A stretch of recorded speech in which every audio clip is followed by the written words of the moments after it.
Hi bus. నేను మీ doctor ఎంజెడి Askari, ఎండి యునాని. నేను 30 years నుంచి మగవాళ్లలో అంగ సమస్య చూస్తానండి.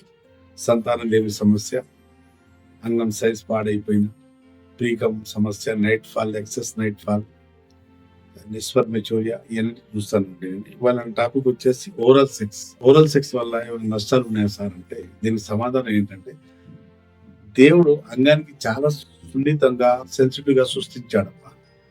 ఈ అంగం అనేది యోని కోసం దేవుడు సృష్టించాడు. యోనిలో దీనికి కావాల్సిన అన్ని సమకూర్చాడు దేవుడు.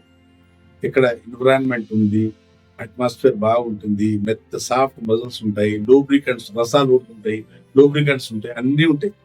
నోట్లో అన్నీ ఉండవు కదా. నోట్లో మనం సెలవు ఉమ్ము, మనం ఎప్పుడు నోట్లో ముద్ద వేస్తాం, అప్పుడు అక్కడి నుంచి మన బయట అక్కడి నుంచి కరగడం మొదలవుతుంది. దాంట్లో ఎంజైమ్స్ ఉంటాయి, లైసిన్, మ్యూసిన్ అనే ఎంజైమ్స్ ఉంటాయి మన ఉమ్ములో, సలైవా.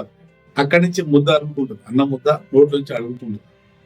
అది నోట్లో వచ్చే నీళ్లు సలైవా అనేది అరిగించడానికి కరిగించడానికి అమ్మ.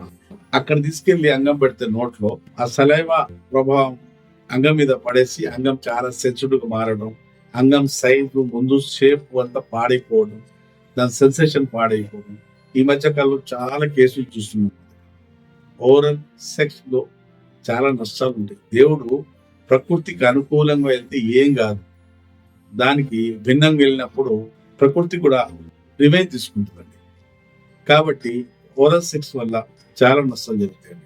ఈ మధ్య కాలంలో ఓరల్ సెక్స్ చేసినప్పుడు అంగం నోట్లో పెడితే కొరికేశాడు ఒక బాయ్, ఇంకో బాయ్ అంటే గే. ఈ మధ్య కాలంలో సెప్టిక్ అయిన కేసు కూడా ఈ మధ్య చూశాను. అందుకోసమే ఓరల్ సెక్స్ అనేది సేఫ్టీ కాదు.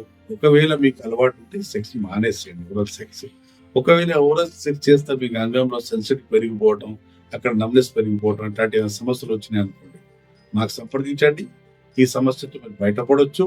ఓరల్ సెక్స్ వల్ల పాడైన అంగం ఆకారము, సెన్సేషన్ అన్ని మళ్ళీ ఈ ట్రీట్మెంట్ తీసుకొని సమస్యకు మీరు బయటపడవచ్చు. అప్పుడు డాక్టర్ అస్కరి ఎండి.